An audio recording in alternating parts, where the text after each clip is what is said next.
Saying no to others sometimes means saying yes to yourself. I said that. That's my quote. And I share that with you because I had a conversation today with a number of podcasters, and the topic was about overwhelm. And it really couldn't come at a better time because I have been in the overwhelm, not just because of the podcast, life in general. And I'm going to open up and share a little bit with you what is going on with me because you know what? You come here every week, you share the space with me, you tune in, and that means something to me. And I owe this to you. So here's what's going on. I have a stepfather who's turning 93 in June, and sweet Herbie Derby as we call him, is rapidly declining as he is on the journey with Alzheimer's and dementia. And just as of this week, a decision was made that he would have permanent hospice care, meaning somebody living in my mother's home and his home that would be providing the care he needs all the time, 24/7.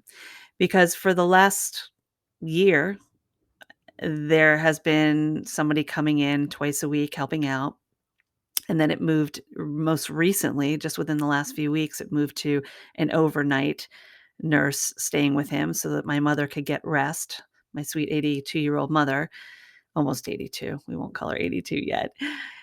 So that she could get some sleep because she's been the primary caregiver. And that's a lot for anyone, even at my age, to care for somebody who really needs assistance. And just as of this week, the decision was made that somebody would move into the house as he transitions in these last stages of his life, these golden years. Would love for him to last forever, but his quality of life is what matters. And for Herb, it's good that he has this care. And this has been a lot. It's been a lot emotionally. I lost my dad almost 20 years ago to a massive heart attack. And as you know, if you've been a part of this journey with Holistically Speaking, my dad passed from a massive heart attack. He was diabetic. I was around illness my whole life, having a dad with diabetes and seeing this different kind of illness consume somebody that I care about deeply, that my mother loves deeply, is a lot. And for me, I want to be there for my mom too.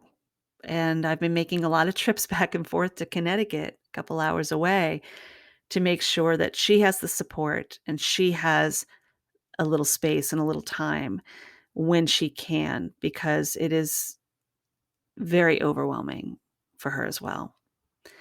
And as much as she is a spitfire and as much as she took care of my father and did the same thing, growing up watching my mother caring for a younger husband at that time when he needed it, as much as he was there cognitively, my dad's physical health did suffer. Seeing this kind of responsibility for an 81-year-old woman is, it sits on my heart, and watching my mom say things like, "I'm losing my Prince Charming," is endearing, but it's sad. So I sit here and I think, I have a podcast weekly. I have dedicated listeners. I have you. And I feel an obligation, but I also feel that I need to be true to myself. So while I had a podcast ready to go, an episode with a great guest that you're going to hear from next week, I made a conscious decision to hold off on that episode so that I could truly put the time and attention into promoting it the way it deserves to be promoted. And it gave me time to sit with you, in this space, to share space with you, to be transparent, to be authentic, and to share a few things that I think could be beneficial for you. So you know my story a little bit and what I'm going through right now. And the takeaway from this, because I just want to make this a short chat between the two of us. The takeaway here is that when I said that sometimes you have to say no to others so that you can say yes to yourself, I mean that in the most beautiful, selfish way. That in order for me to show up fully, I need to take care of me. And you know this, I talk about this all the time about the importance of self care. So I made that choice that when the overwhelm was getting to be too much, all the traveling back and forth, the time and attention, my emotions, let me hold off. Let me share this time with you. Let me let go of the reins a little bit, right? And the second thing I want to share is that in addition to saying yes to myself and letting go of the reins a little bit and being okay in the discomfort and the tension, to ask for help, and I think that's one thing I know for myself is difficult to do is asking for help. And I've gotten better at it.